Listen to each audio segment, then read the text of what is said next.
कल्पना कीजिए कि एक दिन आप सो करके उठें और आपको फ्यूचर से आया हुआ एक आदमी कहे कि जिस तरह से आज हम इंसान लगातार पोल्यूशन कर रहे हैं और ग्लोबल टेम्परेचर बढ़ रहा है, तो आने वाले समय में हमें मानव जाति को जीवित रखने के लिए दूसरे ग्रह पर जाना ही होगा। ऐसे में आपके अंदर सबसे पहले दो ही ख्याल आते हैं कि कौन सा ग्रह सबसे नजदीक होगा और क्या हमारे पास उस पर कुछ ही सालों में पहुंचने की टेक्नोलॉजी है। आपके दोनों ही ख्याल सही हैं, क्योंकि नासा और इसरो इन्हीं दो बातों से आज भी परेशान रहते हैं। हालांकि अगर यूनिवर्स की नजर से देखें तो हमारा पड़ोसी स्टार सिस्टम काफी पास में है, पर स्पेस में जो पास दिखाई देता है वो असल में हम इंसानों की लिमिट से भी परे है। पृथ्वी से 4.24 लाइट ईयर और कहीं तो 410 खरब किलोमीटर दूर है अल्फा सेंटोरी स्टार सिस्टम, जिसमें 3 तारे हैं जो एक दूसरे की परिक्रमा करते हैं। इन्हीं तारों में प्रोक्सिमा सेंटोरी है, जिसका एक ग्रह पृथ्वी की तरह ही हैबिटेबल जोन में हो सकता है। प्रोक्सिमा बी नाम का यह ग्रह भविष्य में हम इंसानों का नया घर बनने वाला है, पर सबसे बड़ी दिक्कत इस पर जाने की ही है। आप चाह करके भी आज की किसी भी टेक्नोलॉजी को यूज करके 5000 सालों से कम समय में यहाँ नहीं पहुंच सकते हो। तो ऐसे में सवाल आता है कि क्या हम कभी ऐसी टेक्नोलॉजी बना पाएंगे जो हमें बहुत जल्दी ही इस ग्रह पर पहुंचा दे। क्या हम किसी ऐसे प्रोजेक्ट के करीब हैं जो हमें जल्दी ही इंटरस्टेलर सभ्यता बनाने वाला है। क्या कोई खतरनाक इंसानी आइडिया है जो मानव सभ्यता के स्पेस ट्रैवल की दिशा ही बदल दे। तो आइए इन्हीं सभी बातों को जानने के लिए और इंसानी कल्पना का सबसे रोमांचक स्पेसशिप देखने के लिए बने रहिए साइमित के साथ इस वीडियो में, जहां आज मैं आपको ऐसे प्रोजेक्ट की ओर लेकर जाऊंगा जिसके बारे में शायद ही आपने सुना होगा। अगर ये बन गया तो आप या आपकी आने वाली पीढ़ी अगला दिन प्रोक्सिमा बी पर ही देखेंगी। तो चलिए जल्दी से कमर कस लीजिए और चलिए मेरे साथ प्रोक्सिमा बी की अनोखी यात्रा पर। मानव सभ्यता कई लाखों सालों से पृथ्वी पर है।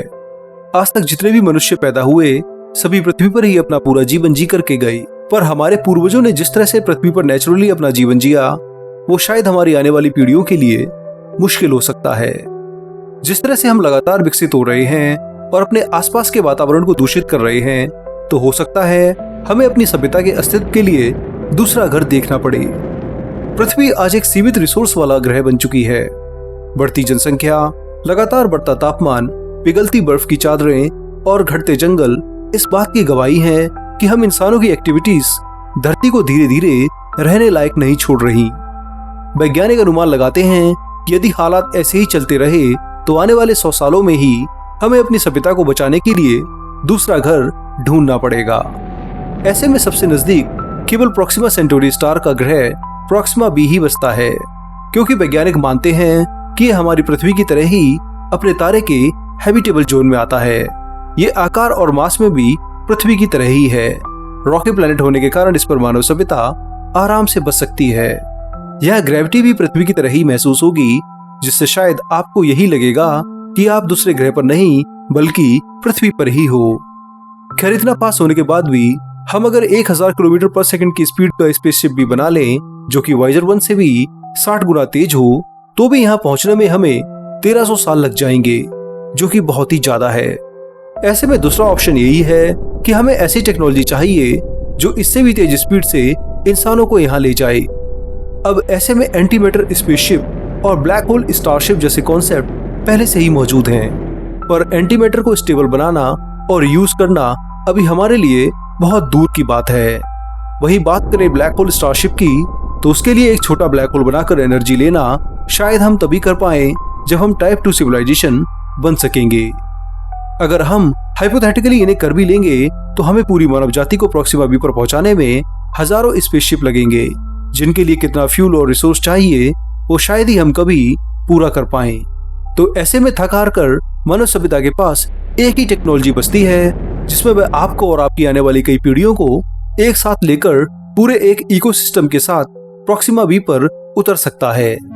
इस टेक्नोलॉजी को वैज्ञानिक जनरेशन शिप कहते हैं। इसी के आधार पर हाल में ही वैज्ञानिकों ने एक ऐसे कॉन्सेप्ट को जन्म दिया है जिसे आप पूरी तरह इम्पॉसिबल मानेंगे।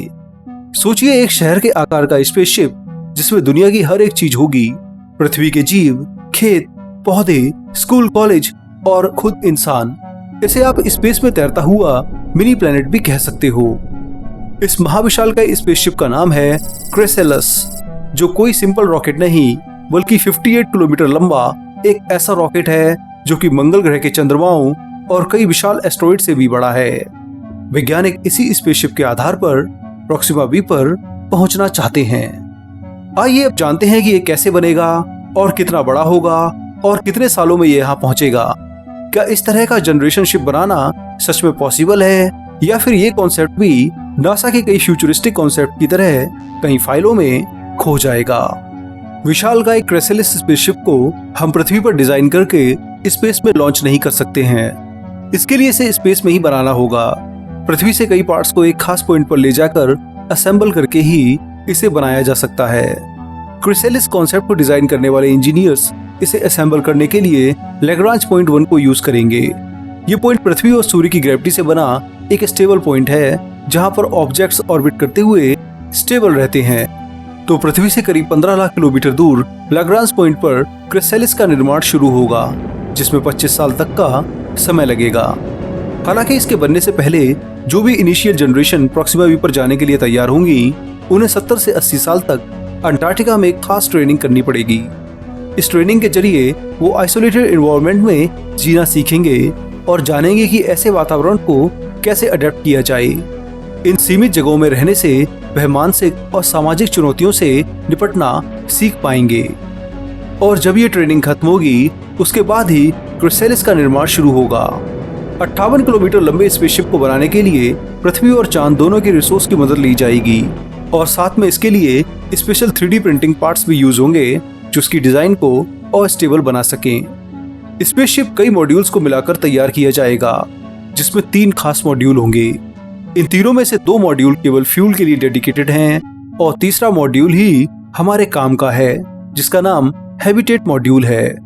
करीब 200 मीटर चौड़े और 3 किलोमीटर लंबे इस मॉड्यूल में आपको इंसानों से लेकर के हर तरह के जीव, लाइब्रेरी, हॉस्पिटल्स, रिसर्च सेंटर और ट्रेडिंग सेंटर सब मिलेंगे।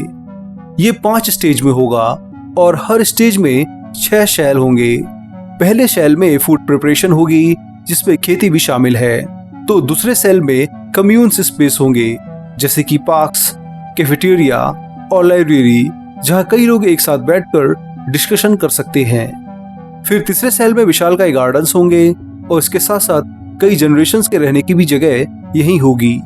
वहीं चौथी सेल में तरह तरह की फैसिलिटीज होंगी, जैसे कि medical labs, metal industry, research labs और बायोलॉजिकल लैब्स। वहीं हर स्टेज के 5वें शैल में वेयर हाउस होगा, जहां मशीन और इक्विपमेंट होंगे। और लास्ट शैल स्पेसक्राफ्ट की कोर होगी। इसी कोर के सहारे पूरा स्पेसक्राफ्ट टिका है। ये ठीक वैसे ही है जैसे हमारे शरीर में रीढ़ की हड्डी, जो पूरे शरीर को एक मजबूत स्ट्रक्चर देती है।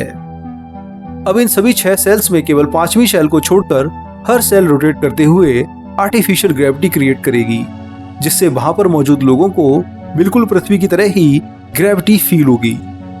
वहीं इस हैबिटेट मॉड्यूल में एक विशाल डोम भी बाहर बनाया गया है, जिससे क्रेसेलिस में रह रही जनता वहीं से पूरे ब्रह्मांड को आंखों से देख सकेगी।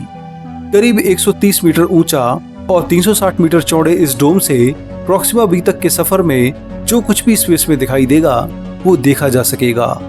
सच में ये नजारा देखने लायक होगा। खैर, तीनों मॉड्यूल को मिलाकर के पूरे स्पेसशिप का वजन करीब 2 अरब 40 करोड़ टन के बराबर है। ये अब तक के बनाए गए सबसे बड़े रॉकेट स्पेसएक्स के स्टारशिप से भी 5 लाख गुना ज्यादा भारी और उससे 472 गुना लंबा है। क्रेसेलिस में मौजूद दोनों फ्यूल मॉड्यूल्स की लंबाई बहुत ज्यादा है। स्पेसक्राफ्ट का लगभग 90% मास तो केवल फ्यूल ही है। 410 खरब किलोमीटर की यात्रा के लिए वैज्ञानिकों के अनुसार इतना फ्यूल चाहिए। इसी फ्यूल से स्पेसक्राफ्ट एक्सेलरेट करेगा और हैबिटेट मॉड्यूल में हर चीज काम करेगी। लैग्रांज पॉइंट 1 से जैसे ही स्पेसक्राफ्ट आगे बढ़ेगा तो इसमें मौजूद प्रोपेलेंट हीलियम 3 और ड्यूटेरियम फ्यूज होकर के इसे प्रोपल्शन देंगे और ये स्पेसशिप फिर आगे बढ़ जाएगा। वैज्ञानिक इस तकनीक को डायरेक्ट फ्यूजन ड्राइव कहते हैं, जिसमें स्पेसशिप फ्यूजन एनर्जी को डायरेक्टली थर्स्ट और इलेक्ट्रिसिटी में बदलता है, जिससे यह सीधा ही फ्यूजन से आगे बढ़ना शुरू कर देता है। अब क्रेसेलिस को फ्यूजन एनर्जी से कांस्टेंट एक्सेलरेशन से चलाया जाएगा, यानी इसकी स्पीड लगातार टाइम के साथ बढ़ती जाएगी। इसके एक्सेलरेशन की शुरुआत 0.1 g से होगी, यानी हर सेकंड इसकी स्पीड 1 मीटर बढ़ती जाएगी, जो कि पूरे दिन के हिसाब से 85 किलोमीटर पर सेकंड होगी। यानी आप समझिए कि इस एक्सेलरेशन पर हर दिन इस स्पेसशिप की स्पीड 85 किलोमीटर पर सेकंड बढ़ेगी। दूसरे दिन इसकी स्पीड 170 किलोमीटर पर सेकंड की रफ्तार पर होगी और तीसरे दिन 255 किलोमीटर पर सेकंड। ऐसे धीरे धीरे करके जैसे ही ये 3000 किलोमीटर पर सेकंड की स्पीड हासिल करेगा, तब ये लगातार इसी स्पीड को मेंटेन करते हुए प्रॉक्सिमा बी पर जाएगा। इस स्पीड पर इंसान आराम से स्पेस में ट्रैवल कर सकते हैं। इससे स्पेसक्राफ्ट में कोई खास दिक्कत भी नहीं आती है। दूसरा, जब स्पेसक्राफ्ट अपने प्लेनेट के करीब आता है तो इस स्पीड पर इसे कुछ ही दिनों में डीएसेलेरेट यानी वेलोसिटी घटाकर वहां रोका जा सकता है। तो क्रिसेलिस अपने सबसे बड़े मॉड्यूल यानी बैक मॉड्यूल में भरे फ्यूल से लगातार पृथ्वी से प्रॉक्सिमा बी तक एक्सेलरेट करेगा, और जैसे ही वह उसके काफी करीब होगा तो अब शुरू होगा ट्रांसफर फेज, जिसमें बैक मॉड्यूल को डिटैच कर दिया जाएगा और स्पेसक्राफ्ट अब दूसरे फ्यूल मॉड्यूल यानी फ्रंट मॉड्यूल के फ्यूजन प्रोपल्सन से डीएसेलेरेट करेगा। लगभग 0.1 g और कहीं तो 1 मीटर पर सेकंड के रेट से इसकी स्पीड लगातार घटती जाएगी। लगभग 1 साल तक डीएसेलेरेट करने के बाद जैसे ही ये प्लेनेट की ऑर्बिट की ओर होगा, तभी अपने फ्रंट मॉड्यूल को भी सेपरेट कर देगा और अब बचेगा इसका केवल हैबिटेट मॉड्यूल, जिसमें सभी इंसान मौजूद होंगे। अब ये हैबिटेट मॉड्यूल, जो कि 40 लाख टन भारी है और 3 किलोमीटर लंबा है, प्रॉक्सिमा बी की लगातार ऑर्बिट करेगा। इसमें मौजूद छठी सेल यानी कोर, जिसके बारे में मैंने आपको पहले ही बताया है, वहाँ कई छोटे छोटे जेट्स और शटल्स होंगे। अब इन्हीं शटल्स में बैठकर इंसान पहली बार इस ग्रह पर लैंड होंगे और अपनी कॉलोनी को यहाँ बसाएंगे। लगभग 70 साल के अंटार्कटिक फेस और 25 साल के कंस्ट्रक्शन और 400 साल की यात्रा के बाद यहाँ इंसानों की 13वीं-14वीं पीढ़ी पहुंचेगी, जो जाकर के मानव सभ्यता को दूसरे ग्रह पर बसाकर उसे इंटरस्टेलर सभ्यता बना देंगी। लगभग 2400 लोगों की मैक्सिमम कैपेसिटी वाला हैबिटेट मॉड्यूल जब प्रॉक्सिमा बी पर जाएगा तो केवल 1500 लोग ही उस स्पेसशिप में तब मौजूद होंगे, जिनमें से 700 से ज्यादा तो केवल बच्चे होंगे और बाकी के लोग 29 से 60 साल के बीच में होंगे। इसके बाद हैबिटेट मॉड्यूल में रखे पेलोड्स के जरिए यहाँ पर टेम्परेरी शेल्टर लगेंगे और लोग फिर उनमें रहकर इस प्लेनेट के रिसोर्स को यूज करके आगे की जिंदगी को जीना शुरू कर देंगे। पर यह सब जितना आसान लगता है, उतना ही ये कॉम्प्लेक्स है। अगर हमारी सभी टेक्निकल चीजें सही भी रहती हैं, तो भी हमें अपनी इस लंबी यात्रा में कई चैलेंजेस देखने को मिलेंगे, जिन्हें निपटने के लिए क्रिसेलिस में पूरी तैयारी की गई है। अगर जनसंख्या कम होगी तो लोगों को ज्यादा बच्चे पैदा करने के लिए कहा जाएगा। एक बार में 1500 के आसपास की जनसंख्या इन 400 सालों में मेंटेन की जाएगी। इसके अलावा गवर्नेंस के लिए इंसानों के साथ साथ आर्टिफिशियल इंटेलिजेंस भी काम करेगी। इसका फायदा ये होगा कि अलग अलग पीढ़ियों के बीच ज्ञान का आदान प्रदान बेहतर होगा और पूरी सामाजिक व्यवस्था मजबूत बनी रहेगी। कई तरह के चैलेंजेस से निपटने के लिए इसमें सब कुछ है। हालांकि ये प्रोजेक्ट अभी पूरी तरह काल्पनिक है, क्योंकि जिन तकनीकों की जरूरत है जैसे कमर्शियल न्यूक्लियर फ्यूजन रिएक्टर्स, वो अभी मौजूद ही नहीं हैं। लेकिन फिर भी ऐसे कॉन्सेप्ट हमें नई दिशा देते हैं और भविष्य के इंजीनियरों के लिए मार्गदर्शन का काम करते हैं। अगर आप इसके पूरे डिजाइन कॉन्सेप्ट को और बेहतर से देखना और समझना चाहते हैं तो मैंने डिस्क्रिप्शन में इसका लिंक दिया है, जहां पर आप बेहद ही आराम से इसके पूरे फ्यूचरिस्टिक डिजाइन को देख सकेंगे। फिलहाल दोस्तों, इस वीडियो में इतना ही। यहाँ हमने एक कॉन्सेप्ट स्पेसशिप के डिजाइन और उसकी प्रॉक्सिमा बी पर जाने की यात्रा को समझा है। ये स्पेसशिप शायद आने वाले 100 सालों के बाद ही हमें दिखाई दे, पर अभी के लिए सबसे बेस्ट फ्यूचरिस्टिक डिजाइन है। आपको क्या लगता है कि अगर आपको इस स्पेसशिप में बैठने का मौका मिले तो क्या आप इसमें बैठेंगे और अपने पूरे जीवन का आनंद स्पेस में यात्रा करते हुए बिताएंगे? कमेंट करके जरूर बताइए। इसके साथ साथ आप इस वीडियो को शेयर भी कीजिए और साथ में साइमे चैनल को भी सब्सक्राइब कीजिए। अब मैं आप लोगों से मिलूंगा अगले हफ्ते एक और मजेदार वीडियो के साथ। तब तक के लिए नमस्कार, जय हिंद, आपका दोस्त शिवम।